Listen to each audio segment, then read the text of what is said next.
Bueno,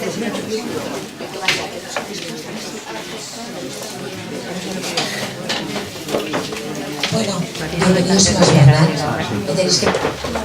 Sí, estoy afónica y no puedo hablar mucho, pero bueno, como siempre, bienvenidos a Más Bernat. Me encanta presentar, porque ya es un clásico. Cada año Carmen Plaza, amiga, socia, bueno, forma parte ya de la librería, ella y sus libros. Carmen, cuéntame cómo puedes hacer tantas cosas, entre ellas escribir, con lo difícil que es. ¿Nos lo tendrás que explicar? No las hago, se hacen solas. ¿Sí? No. La poesía se escribe. Yo tengo poco que hacer, yo dejo que fluya. Y además me han dicho que cautivas palabras, es insuperable. Me han dicho, bueno, lo mejor que has escrito Carmen. O sea que os lo recomiendo efusivamente a todo el mundo. ¿Quién de vosotros va a empezar primero? Hablar. Yo empiezo porque tengo que leer una carta. Gracias, es una amiga, lo entendéis, ¿no? A ver, ¿funciona? ¿Sí? Sí, funciona. Vamos a ver, tengo que leer una carta de Carmen Riera, que tenía, querida amiga, que tenía que estar aquí. Y sus ocupaciones las retienen fuera de Barcelona a veces, por la cátedra, por la academia de la RAE, y en fin, en esta ocasión no ha podido venir, pero sé que lo ha sentido mucho y ha enviado esta carta para que la lea. Querida Carmen, mil perdones por no poder estar hoy contigo, acompañándote en la presentación. La suplencia de un profesor que sufrió un accidente en una tesis doctoral, cuya fecha ineludible de defensa es la de hoy, me lo impide. Transmite mis excusas a los queridos Enrique Badosa y a Valentín Gómez de Olivé, estupendos amigos, y por supuesto a las personas que han venido a celebrar juntos la fiesta de tu libro. En los tiempos que corren, malos para la poesía por descontado, terriblemente trampescos. ¡Qué horror! Una celebración como la de hoy nos alegra todavía mucho más. Cautivas Palabras es un libro precioso. Consta de 44, si no me he descontado, preciosos sonetos, algunos muy metafísicos, nada circunstanciales, profundos, muchos dedicados a escritores entre los que tengo el honor y el orgullo de aparecer. Muchas gracias, querida Carmen. Aseguraba Faulkner que quienes escribimos deseamos por encima de todo ser poetas, pero como no llegamos a tal categoría, nos conformamos con escribir novelas, y yo creo que tenía razón. Y Sábato apuntaba que la novela es diurna frente a la poesía, que es nocturna, y él prefería la noche, como yo misma. Valgan las referencias a estas dos autoridades para decirte lo mucho que te envidio por ser poeta y escribir con tanta donosura no solo versos, sino sonetos, a la manera clásica, con perfecta rima, una gozada. Cuando leas algunos en la presentación, por favor, lee el que me has dedicado. Me encanta. Y presente. Otro soneto. Un abrazo muy fuerte y ya sabes que estoy en deuda contigo, Carmen. Bueno, no está aquí, pero nos ha dejado un precioso regalo. Ha venido su esposo y yo se lo agradezco doblemente porque representa a Carmen y por su presencia, porque como científico y como persona y como tantas cosas tiene valor propio, y gracias por haber venido. Bueno, y ahora yo paso a Enrique Badosa. Enrique es, bueno, ya os lo cuento luego, de momento que hable. Lo conocéis todo el mundo. No provoques, porque no, digo que no provoque la poetisa, no la poeta. Yo soy enemigo eso de decir la poeta. Poetisa, ¿qué diablos? Ese es el legado latino. Bueno, perdón. Cuando viene en este momento siempre me embalo. Me has provocado ya, lo siento. Solo he empezado. ¿Has empezado? No, pues me contendré. En realidad, yo no sé muy bien lo que hago aquí, más que estar muy bien rodeado, sobre todo de damas, que es lo que más interesa. También de algún caballero, pero bueno, que pasen los caballeros y que se callen, excepto el orador, el Valentín. un hombre al cual le debemos que nos haya aproximado Roma de una manera increíble, que no se puede ir a Roma sin pasar primero por el plano, no el mapa como se dice ahora de una ciudad, sino por el plano de la Roma que está en su libro. Gracias. Y también, en cierto modo, Valentí ha trazado un plano del libro de Carmen Plaza, poeta. Un libro que tiene un título, el modo como ha trazado este plano, este geómetra de la literatura, es Valentí, es muy interesante. Y a mí me ha sabido corto tanto por el contenido como por la forma. Ha tenido la originalidad no fácil de iniciar y casi acabar un prólogo que en realidad se trataba de una forma literaria. Es decir, ¿cómo le llamamos? Acróstico. El acróstico. O sea que cada primera letra del texto, de cada párrafo, es como si en su conjunto formaran un poema. Y yo creo que Carmen Plaza está obligada a cautivar o a liberar más palabras para que sigas con el apócrifo prologuista. Perdón, tengo la boca reseca. Perdona. Perdón.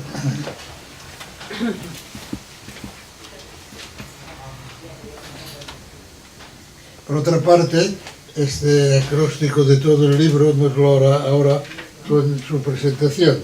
Yo creo que es muy importante que el que ha compuesto más que escrito, se escribe una noticia de periódico, no se redacta una noticia de periódico, se escribe o compone un poema o una composición musical. Ahora también está muy de moda esto de decir, ¿cómo redacta usted sus poemas o su novela? Vaya tontería, ¿no? Un poema no se redacta, se compone, que es otra cosa.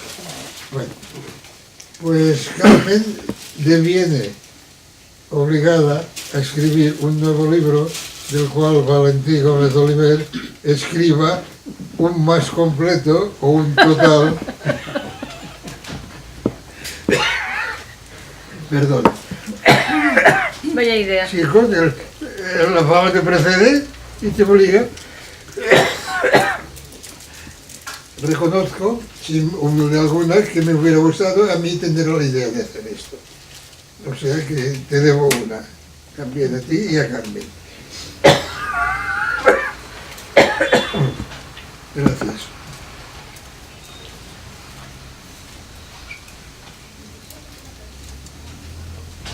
Pues decía que estoy convencido de que quien debiera hacer siempre las presentaciones como hoy se cumplirá,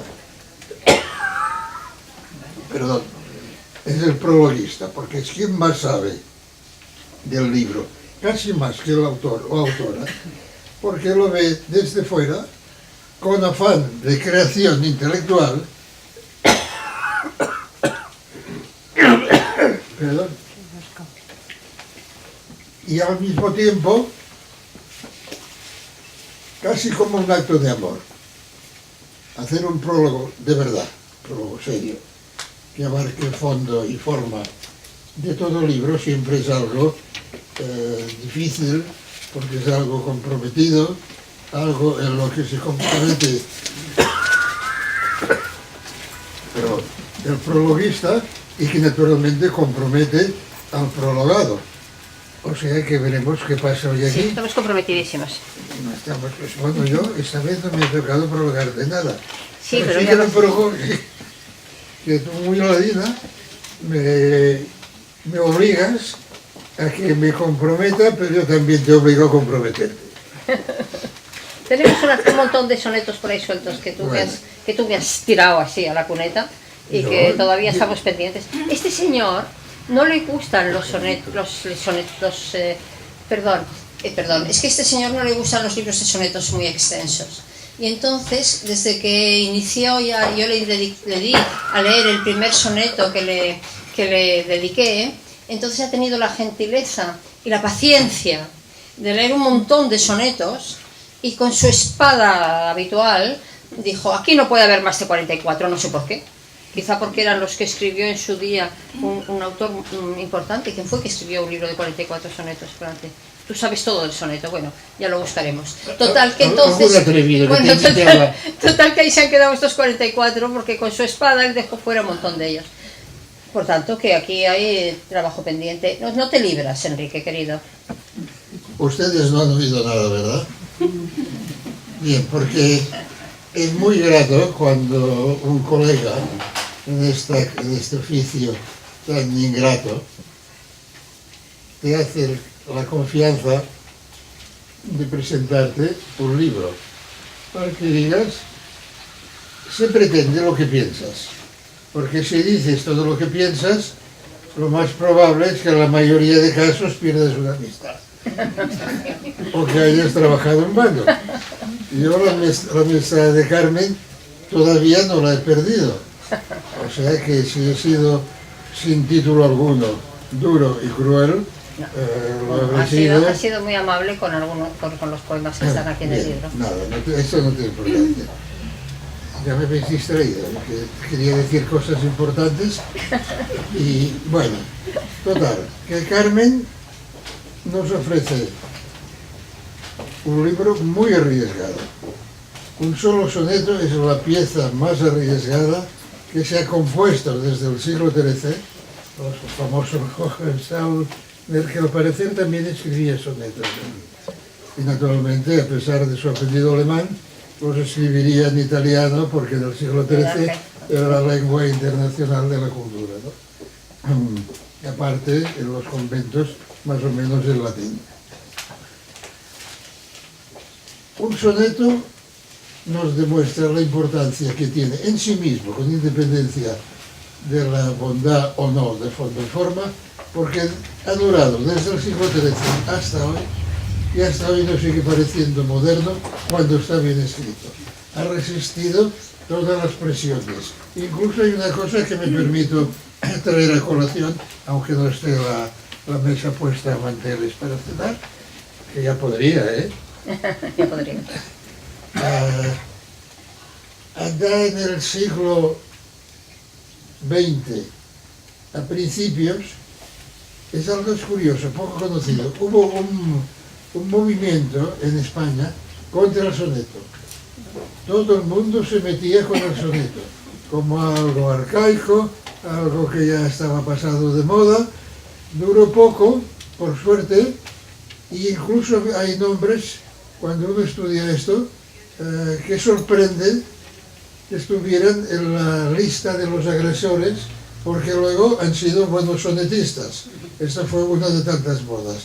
Luego vino el surrealismo y ya que importaba el fondo y la forma, ¿no? O sea que el soneto, en tu caso, demuestra que los agresores no tenían razón. Y que tú, entre otra gente que ha escrito muy buenos sonetos, validas la presencia y la necesidad de que el soneto siga siendo esa pieza única en la que con pocas palabras puedes decir tanto y tan, esto sí, arriesgadamente. Carmen titula su libro Cautivas palabras. No estoy de acuerdo con el título. Sería raro, si estuvieras de acuerdo con todo. Déjame explicar por qué. Un poeta contemporáneo nuestro, cuyo nombre no recuerdo, porque cuando se llega a mi edad, los nombres propios se suelen olvidar. A veces no me acuerdo demasiado bien de cómo me llamo yo. Te lo recordaré. Recuérdalo en todo caso, ¿no? Y el problema viene cuando tienes que presentar amigos muy conocidos y con los cuales has hablado durante el día y no te acuerdas cómo se llama, o uno de los dos, o ninguno de los dos. Ahora yo, ya que son ustedes tan amables de seguir escuchándome, les ofrezco una solución. Dices, hombre, te quedas parado un momento y dices, pero ¿no os conocéis? Ahora, presentaros vosotros mismos. Esto no seré el único que haya utilizado esta práctica, pero les aseguro que va bien. Porque todo el mundo se da cuenta de que el otro se ha olvidado pero también les alivias y en realidad siempre tendríamos que decir nuestro nombre cuando alguien nos presenta, que soy yo, que soy muy galante. Lo haces normalmente. Bueno, pues decía que un poeta cuyo nombre no recuerdo, de mi generación, de los llamados los 50, que estamos ya todos llegando al centenario,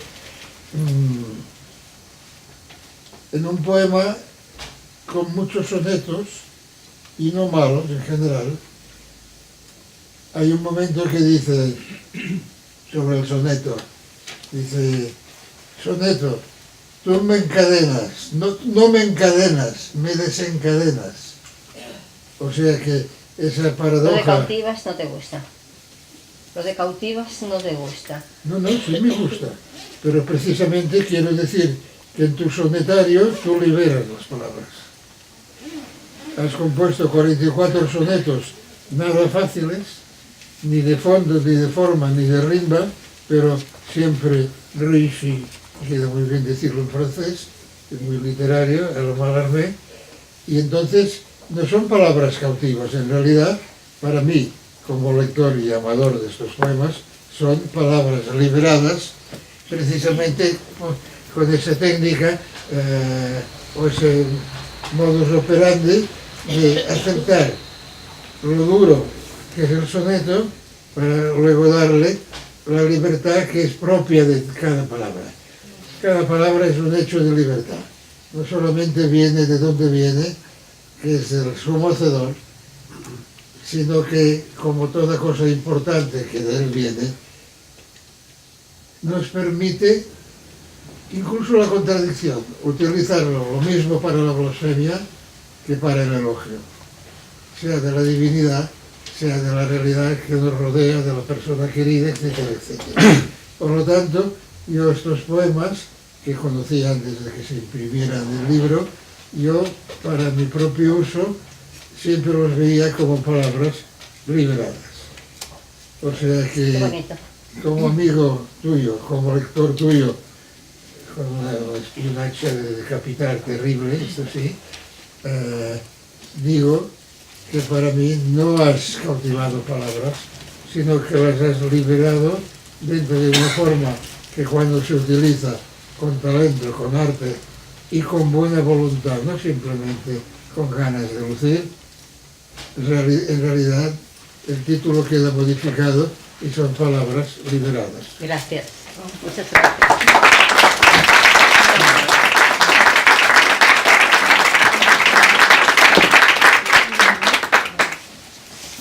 Dice Valentín, que es el que domina hoy el tema. Sí, es el organizador. Tú no puedes evitarlo. Eres un gran agente y dinámico agente cultural, no puedes evitarlo. Te lo llevas en la sangre. Por lo tanto, yo obedezco. Dice que ahora debería yo deciros algo. Bueno, pues para empezar quiero... quiero decir que esto más que una presentación al uso, me gustaría que fuera un coloquio entre la mesa y con los asistentes, como una fiesta del soneto en la que participamos todos. Creo que el soneto intentaré explicar por qué he escrito este libro, brevemente, porque luego el que va a hacer realmente va a dar la enjundia, la importancia del tema del soneto va a ser, en este caso, Valentín, pero yo sí quería explicar un poco por qué había escrito yo este libro. En primer lugar, puedo deciros que me he rodeado de dos personas muy significativas para hablar del soneto, porque aparte de dos sabios sobre el tema del soneto, son dos extraordinarios sonetistas. De Enrique Badosa poco puedo añadir, que no se sepa, una gloria de la literatura, de nuestra poesía en particular, además de traductor y ensayista, traducido a Foix, a Espriu, a Horacio, a los clásicos medievales. A Horacio, ¿te acuerdas? Sí, me acuerdo. Una bella anécdota con Horacio tenemos. A la lírica medieval catalana. Sus traducciones son ya de referencia. En cuanto a su antología Trivium, tiene más de 1200 páginas y en ese momento ya se está quedando corta. no siempre cómodo en sus ensayos, incluso tajante en sus críticas. Son famosos sus epigramas confidenciales y los sonetos, precisamente, que constituyen su parnasio funerario. Su parnaso funerario ya no presagia nada bueno, como indica el propio título. Maestro de poetas, forma parte de este poemario que presento, como hemos dicho, ya desde su inicio, porque fue al principio una casualidad que le presentara el soneto que él me había inspirado, y a partir de ahí tuvo la paciencia de ir leyendo estos sonetos y dejándolos por buenos, y bueno, hay una gran parte de sus consejos que yo quiero reconocer aquí en público en este momento. En cuanto a Valentín, Valentinus para los amigos, catalán universal, como dijo de él Miguel Batllori en el prólogo de su sonetario Orbert del 2005. Poeta, novelista, ensayista, promotor, hombre polifacético, de cultura profunda, de ideas y de acción. Son tres cosas muy difíciles de encontrar en una sola persona. Pero sobre todo hombre entusiasta, persona entusiasta en cada una de ellas. Como sonetista, se permite dar paso con su desbordante creatividad a un montón de versiones del soneto, pero siempre manteniendo la liturgia que marca el soneto, que llegó, como él, de Italia, y que hacen un buen binomio los dos juntos. En fin, ¿por qué he escrito este libro de sonetos? Lo digo rápidamente y brevemente. Hay cuatro características por qué lo he hecho. Este modo, en primer lugar, quiero decir que es la continuación del anterior, que es un libro de haikus, La sombra del trébol, me acordaba del título, que participa del mismo estilo de edición, pero además participa también de una serie de características junto al soneto. El haiku participa con él de un gran rigor formal y de una enorme concreción en la palabra, de un gran significado a la palabra. No valen vulgarismos, no valen retóricas, tiene que ir al fondo de lo que se quiere decir con la palabra justa. En esto participa tanto el haiku como el soneto. Se ha dicho que en el haiku domina la retórica del vacío, consuma una labor de renuncia, de despojamiento, mediante la exaltación del instante, lo que está sucediendo en este lugar y ahora. Y eso también sucede con el soneto, aunque no lo parezca. Se ha dicho que el soneto cuenta una historia, pero la cuenta en un momento determinado, recogiendo la experiencia del pasado, adelantándose a un futuro, pero concretándose en ese momento, en 14 exactos versos. Podría decirse, yo pienso, que el soneto es como una especie de laberinto, en donde no se entra impunemente y donde no se puede salir por casualidad ni de forma precipitada. Es preciso conocer sus leyes, calcular cada milímetro de espacio y atreverse a caminarlo sabiendo de antemano que todo terminará en el momento 14, en el verso 14. Es una muerte anunciada o una vida anunciada. El lector escoge. Tiene pues un contenido mágico. Entras en él como en la vida y deseas retardar su salida. Para el buen lector, por descontado para el escritor. Aparte de su magia y de la paradoja temporal que implica, hay dos características más por las que lo he escrito y que para mí por lo menos son importantes. La tercera sería el valor de cada palabra, como he indicado, y la cuarta, algo que parece extraño, pero que a mí me ha servido, que es la síntesis que establece entre poesía y ciencia, las matemáticas, la geometría.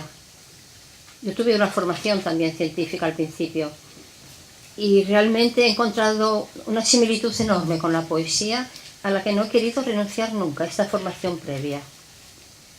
En la astronomía hay geometría, hay poesía. En la combinación de la materia, en las formas de la naturaleza, hay geometría, hay poesía.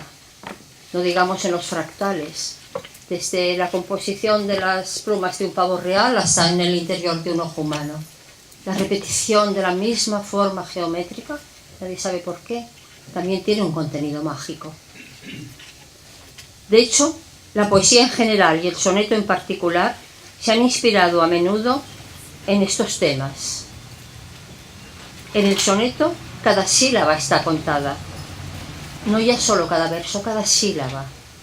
Necesita el ritmo para tomar vuelo. La música está implícita, si no, el soneto se cae. El mismo Rafael Alberti se inspiró en la dimensión áurea, en un soneto que termina diciendo: tu canto es una esfera transparente, a ti divina proporción de oro. Y Unamuno, en la tabla de multiplicar, cuando dice infinito y cero, la fuente y el mar. También Walt Whitman, Pedro Salinas, Gabriel Celaya, cuando dice Gabriel Celaya, 0 por 0 es la luz. La Nobel Wisława Szymborska, con su poema, por ejemplo, El número pi. Gloria Fuertes, que enseñó a contar a tantos niños con sus poemas maravillosos. Carmen Conde, con su límite.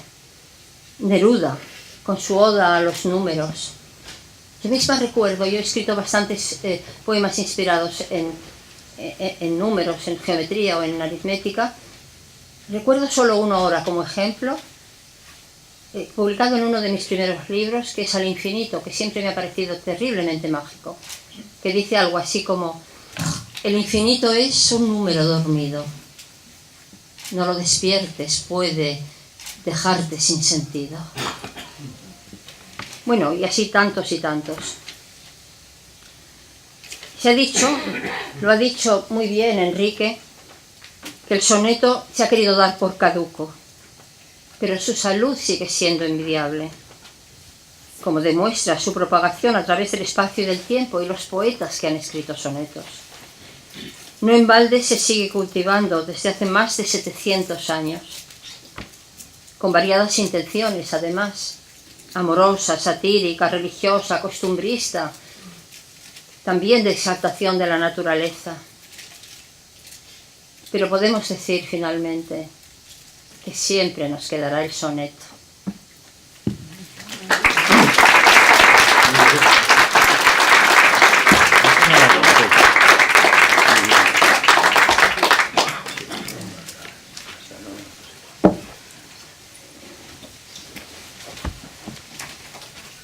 Buenas tardes, muchas gracias a todos ustedes, también a la librería Bernat. Voy a intentar ser breve, han dicho muchísimas cosas exageradas, como siempre, pero bueno. Dos pequeños comentarios. Enrique, tal vez se oye una voz que dice: tú cautivas a las palabras, la polisemia de la palabra cautivas, verbo. Y para Carmen, que dice la magia, la geometría, los números, esto es Pitágoras, por lo tanto estamos en una situación pitagórica. Y ahora vamos al meollo. Les quiero decir que he pensado una cosa, pero antes, Rilke necesitó 10 años para escribir las elegías de Duino, mientras que en un solo mes escribió los sonetos a Orfeo. Entonces Rilke dice: no he respetado la forma tradicional del soneto, sino que se propuso una variación del patrón. Y él escribe: modificar el soneto, levantarlo en alto, más aún, hasta cierto punto, llevarlo en volandas, sin destruirlo, fueron para mí una prueba y una tarea peculiares. Él era un gran escritor, según los grandes estudiosos. Carmen Plaza, en cambio, fulgurada por la inspiración, por el murmullo de la palabra volcánica que galvaniza, tal vez por la revelación, o por qué no, por el duende lorquiano, se recrea en un trabajo de orfebrería a lo largo de los años para presentarnos estos extraordinarios sonetos. Muchos son los escritos, pocos los publicados. Se ve, ¿no? Y ahora ya voy al nudo de la cuestión. La experiencia que supone la lectura de estos sonetos, independientemente de la mayor o menor sensibilidad que tengamos como lectores, proporciona opinión, por un lado, una serie de sensaciones. Por el otro, nos vemos involucrados por las más sutiles emociones. Y finalmente nos proporciona un extraordinario estímulo para dejar galopar a nuestros pensamientos, ya que estamos fascinados, preocupados, enternecidos, sorprendidos por las distintas imágenes, alegorías, metáforas que viven en estos poemas, que son, por cierto, 44 sonetos, no sé lo de 44, no tengo ni idea, de los cuales 38 son endecasílabos y 6 son alejandrinos, que son 2 heptasílabos. Entonces, esto implica el sentir, emocionarse y pensar, que es lo que a mí me gustaría también que les provocara, en menor medida obviamente, el acróstico que les he preparado para acabar lo que les voy a decir.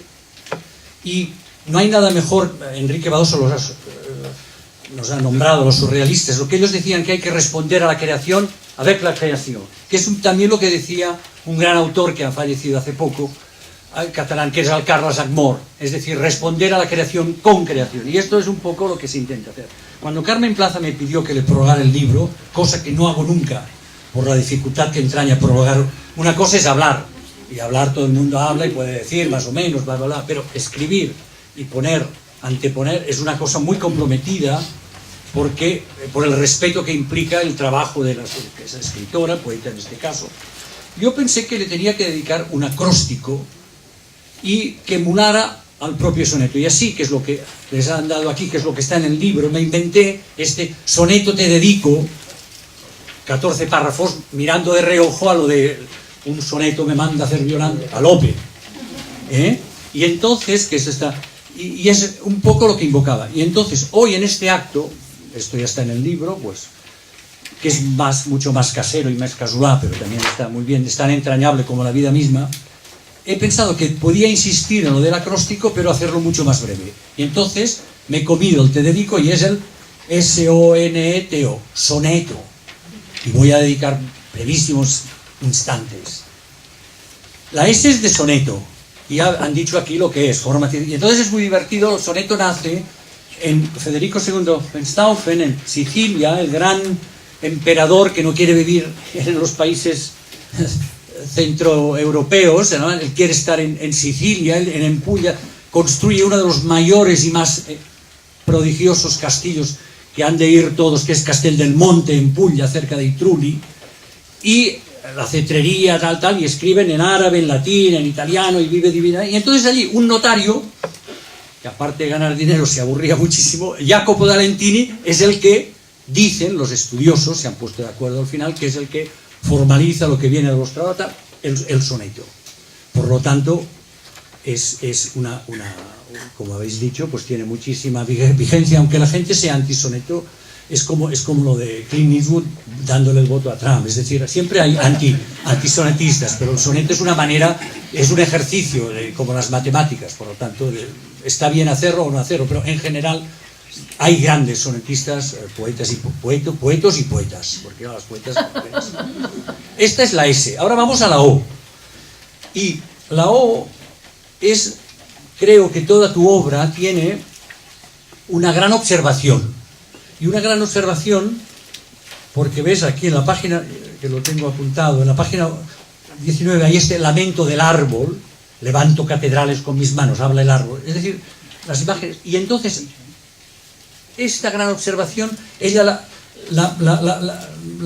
digamos, la concentra en un ternario que es el reino animal, el vegetal y el mineral, mundo, demonio y carne, cuerpo, alma y espíritu, siempre como con un microscopio, pero teniendo idea del contexto general. Y entonces he pensado, ¿qué imagen podría ser bonita? Y me he imaginado una ladera de una colina, que hay una especie de cazador, o Robert Redford, o una de estas películas, que está, o un peregrino, que está mirando un valle todo verde, bonito, y en el fondo hay un bosque maravilloso, frondoso, con muchos árboles y muchos animales. Entonces tú lo que haces es observar todo esto, observar todo lo que hay, y después ir escogiendo, que aquí ya se verá. Con lo cual, esta capacidad de observar hace que después, como las fotografías salgan, porque eso en 44 no puede salir todo, y tiene...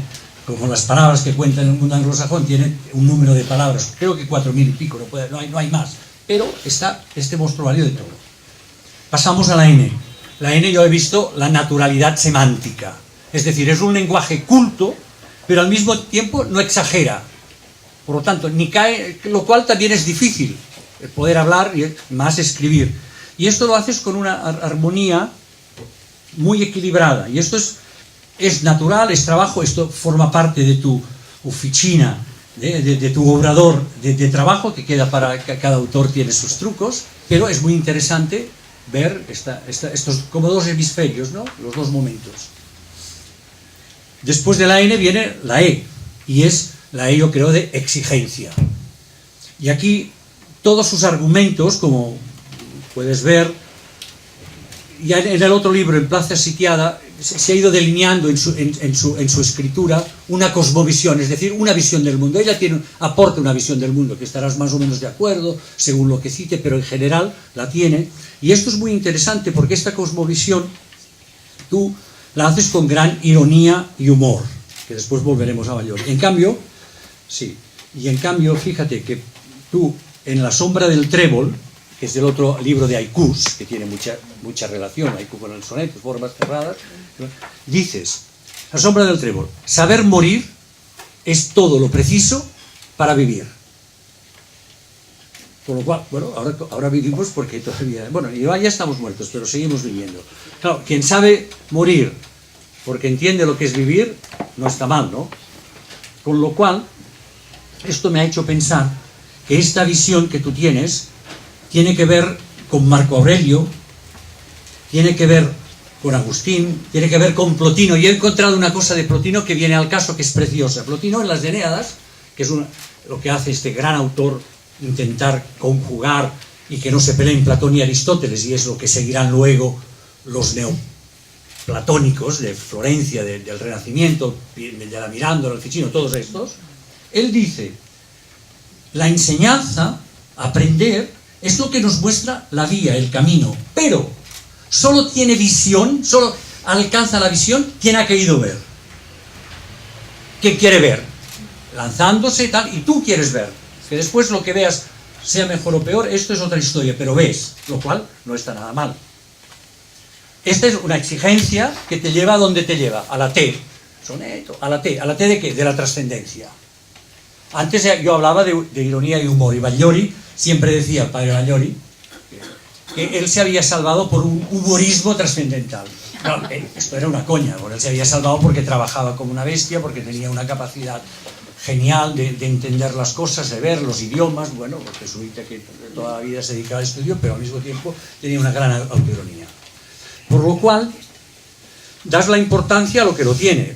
Por lo cual tu poesía va más allá de la apariencia y no tiene mucho que ver con la experiencia aparente, sino que es una poesía que tiene que ver con el mundo interior.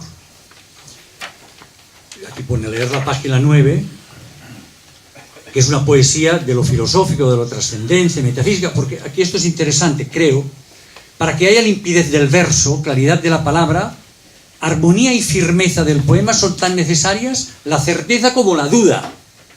Certeza como la duda. Ambas se observan de reojo, y cuando una de las dos sucumbe ante el pistoletazo de salida de la carrera de la verdad, la otra asiente e inicia imperturbable su camino. Estos dos momentos, de dudar al mismo tiempo afirmar, lo cual está muy bien, esta poesía filosófica o trascendente que no sé si está de moda, pero aguanta con el tiempo.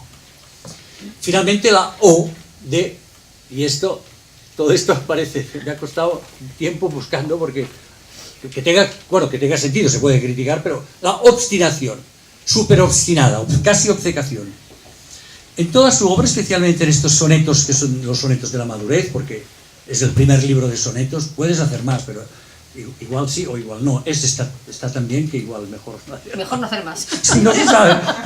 Es muy difícil, porque ya lo verán. O sea, entonces, son sonetos que responden a una gran necesidad, yo diría casi ontológica, de estar en ellos, con ellos, para ellos, por ellos, cuidarlos, casi como un paciente. Como hijos. Y cuando has visto, porque tiene sentido evidentemente crítico por lo científico y por todo esto que contabas de los números, cuando has visto que estaban ya bien cocinados, los has sacado.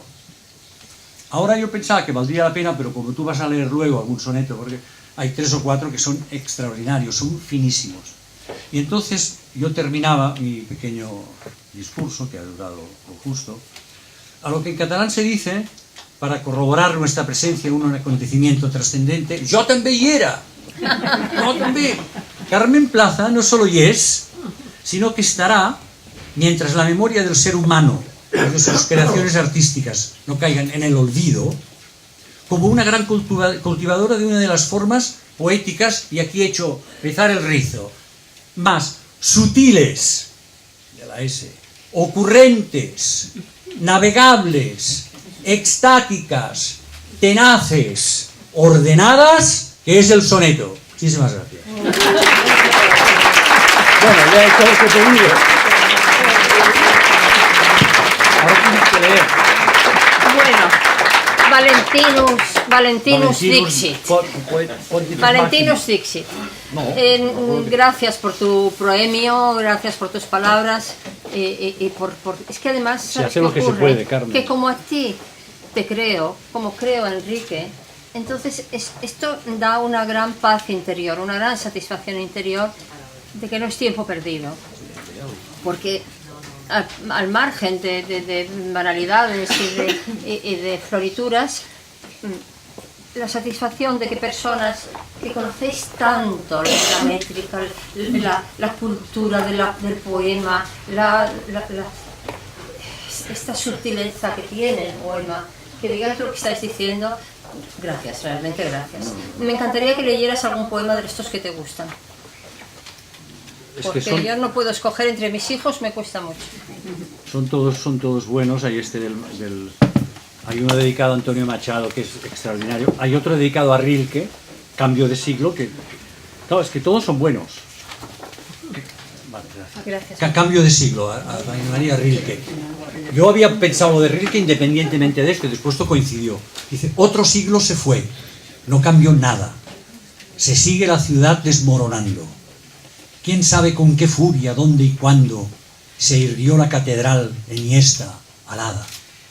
Allí reposa Dios con la mirada, que esculpe la piedad bajo su mando, su solícita hora deshojando en perpetua oración balbuceada.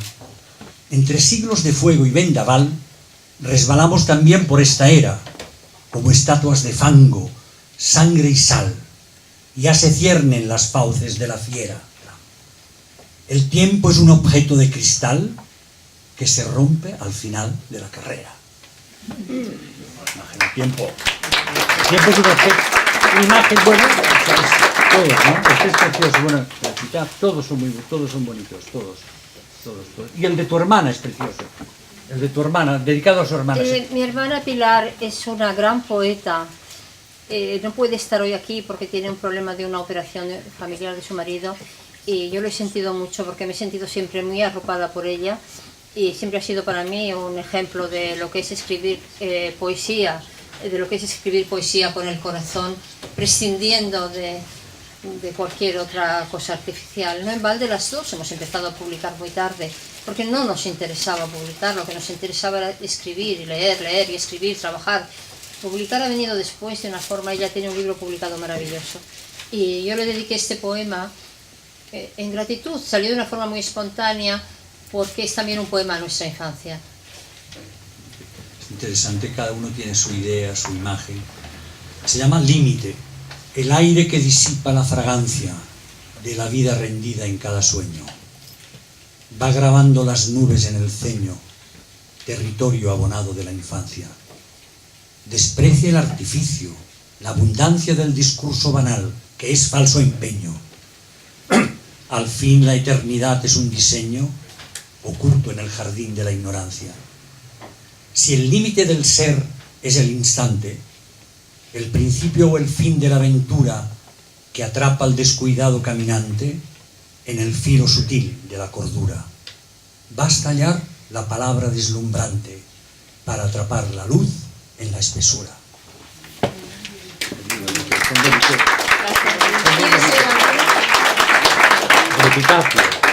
¿Quieres leer uno? Es que no tengo el don de la lectura de poemas. Me da mucha pena porque siempre quiere leer uno que siempre me ha dicho que le gustaba y a mí me da un cierto así gorigori, pero yo creo que también hay es una forma de alejar, un maleficio de alejarlo. Es el epitafio, mi epitafio.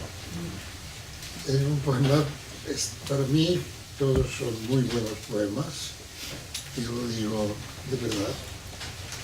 Pero este titulado Epitafio me parece un final digno de los grandes epitafios precisamente romanos. Es decir, que acababan con el llamado aculeos o agujón. No te esperas lo que va a venir al final. El buen lector de, por lo menos en aquella época, de epitafios lo esperaba, igual que hoy se espera un final rotundo de un cuento, porque si acaba el cuento simplemente porque tiene 10 páginas, no basta de acabar de un modo sorprendente, pero no ilógico. El epitafio era algo parecido, o el cuento es algo parecido, y aquí ocurre esto. Perdón, no es por coquetería, sino por falta de dioptrías. O por exceso de dioptrías. Se ríen ustedes de mí, verán cuando sean mayores.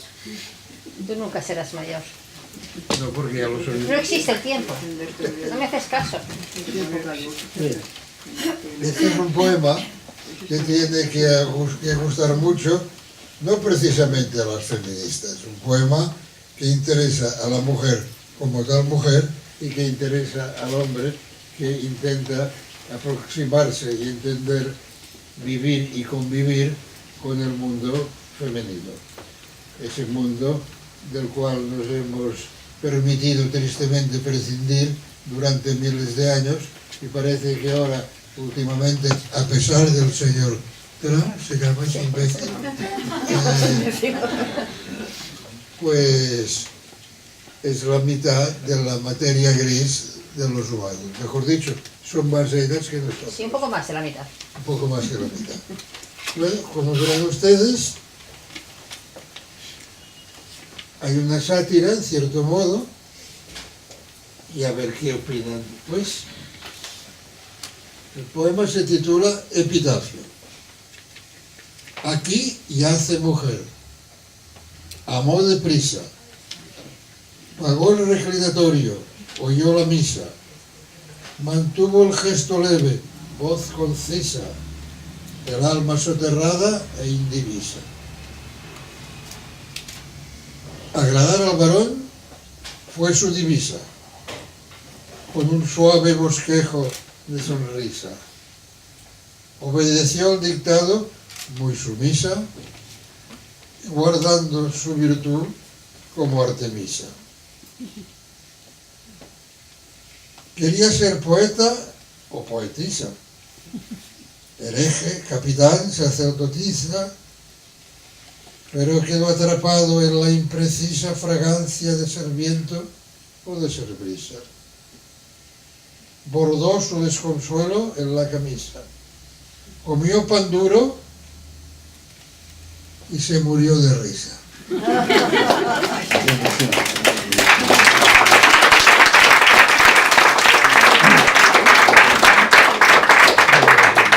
Me gusta que lo haya leído un gran poeta de la sátira, como es él.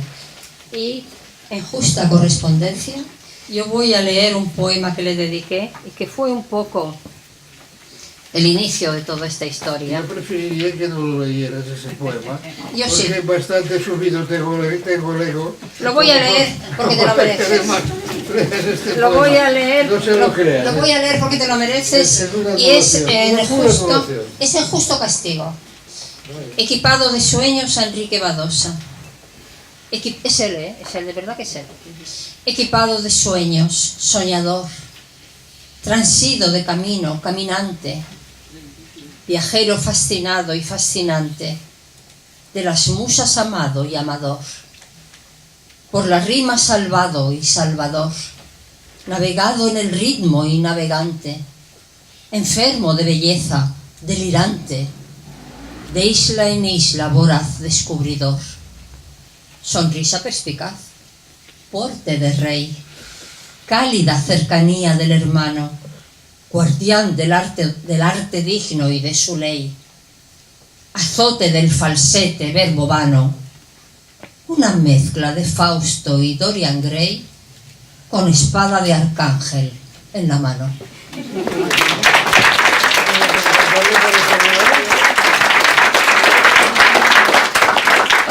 a leer algunos y en principio en los sonetos están los temas que a mí me interesan, como ha dicho muy bien mi prologuista favorito, que es el tiempo, que es la naturaleza, que es, bueno, empezaría con uno que me ha pedido Carmen que lea, que se lo está dedicado a ella, Carmen Riera.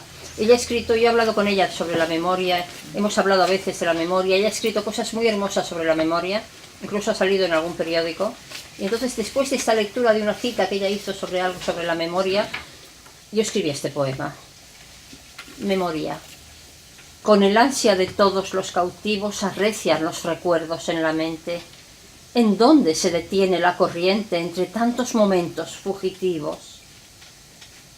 Tras rítmicos impactos sucesivos, el corazón que siente y que no siente, en un sueño de vida intermitente, se olvida de latir entre los vivos.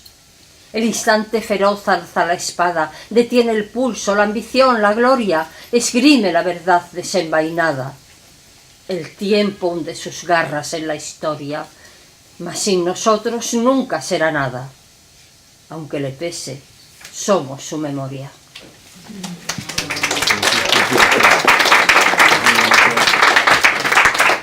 Hay, en este tema, yo mezclo siempre, no sé, hay una parte espiritual, una especie de pulsión especial ahí. En cada uno de mis poemas hay una especie de oración. En este caso no es una oración, es una imprecación hablando del tiempo, ¿no? Y dice, ese primero: si es toda la verdad esta apariencia de magma desprendida del volcán, y el estruendo de horas que se van avasalla la luz de la conciencia, puedes mostrar un signo de clemencia y parar para siempre este desmán. ¿Qué araña suspendida de un hilván teje el manto dorado de tu ausencia? No sostiene tan solo este presente que golpea la carne que esculpiste con un débil sonido intermitente. No sabemos por qué no nos dijiste que el tiempo es artificio de la mente, porque tú y yo sabemos que no existe.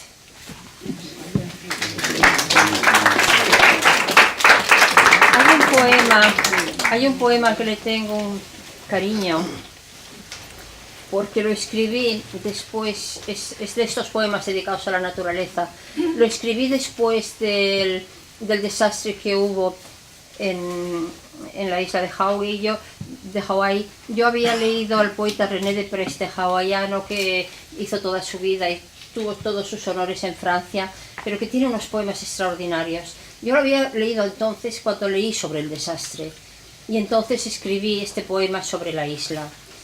Pero actualmente yo misma lo he actualizado porque pienso que esta isla está en el Mediterráneo, están todos estos náufragos en el Mediterráneo, que cada náufrago que perdemos en el Mediterráneo es en sí mismo una isla. Y el poema dice: rompe la isla el espesor del mar, se libera la llaga, vierte espuma, presiente que está viva y se consuma la pasión de ser libre y navegar. Suspendida en la noche sin remar, su contorno es el viento y es la bruma, y es el agua copiosa que rezuma la congoja del alma al despertar. La furia levantó sus panteones y dejó sin reloj al nuevo día, sepultando en el mar las estaciones. ¿Quién borró la apacible travesía? ¿Cómo fluye y escapa a borbotones por fuera el mar, por dentro la agonía?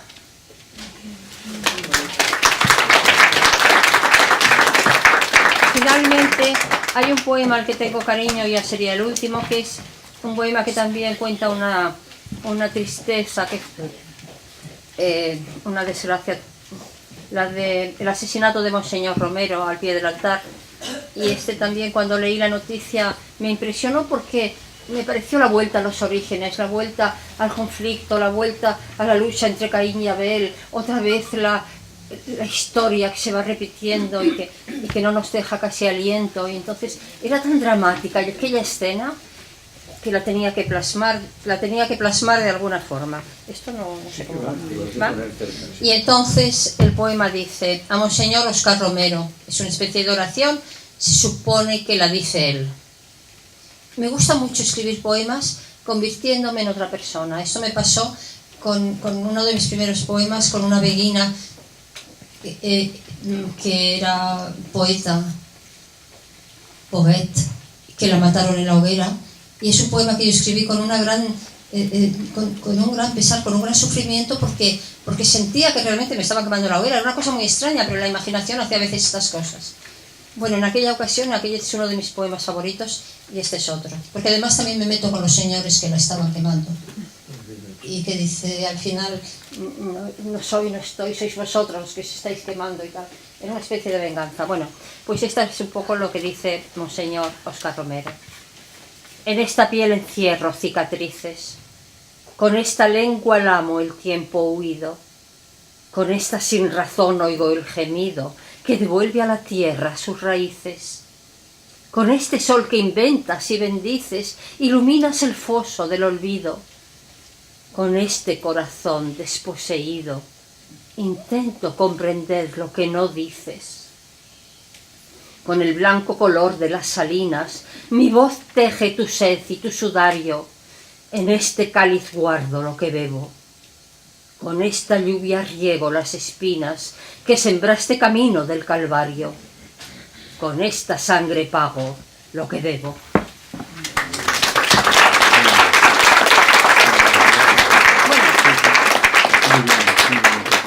Muchas gracias a mis queridos compañeros de mesa, gracias a todos los que habéis venido.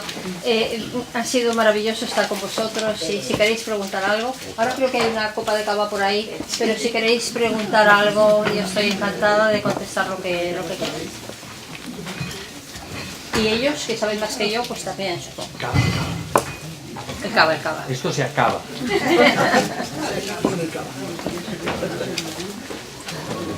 Gracias, ha sido precioso.